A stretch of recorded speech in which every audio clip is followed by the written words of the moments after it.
Right now we are doing a daily business of around 300 crores per day, and there's three products of E-Series. By March 2011, our target is to have around 500 crores per day business, and by December 2011, it will be around 1000 crores per day business. The idea is to have around 20 commodities by end of 2011 under E-Series, which includes all non-ferrous metals like zinc, nickel, aluminum, lead, cadmium, and others. Some precious metals also like platinum, and some agri commodities which are non-perishable in nature. They will also be launched under E-Series, which includes castor seed, guar gum, mentha oil, black pepper, and some other products. Basically, the objective is to create a complete cash market of commodities, just like equity segment, thereby enabling the small retailers, small consumers, small investors to invest money into commodities and to earn out of price appreciation from such commodities.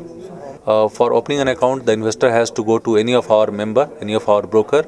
He has to register himself as a client, which doesn't cost anything.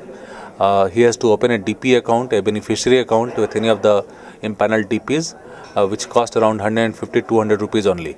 So after that, he can start trading in E-Series products. He can start investing money. He can also do SIP by way of investing in a very systematic manner, just like buying 10 grams of e-gold every month or buying 5 grams of gold every week.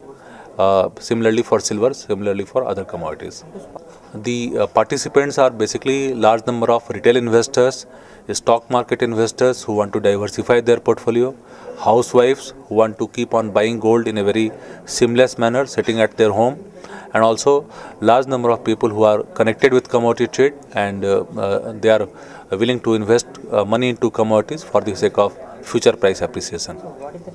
The process is T+2 settlement, which implies that if you are buying something today, the delivery will happen on T+2. It will be credited to your Demat account, and you have to make payment to your broker before T+2. Whenever you sell, similarly, you get money on T+2, and before T+2, you have to transfer units from your Demat account.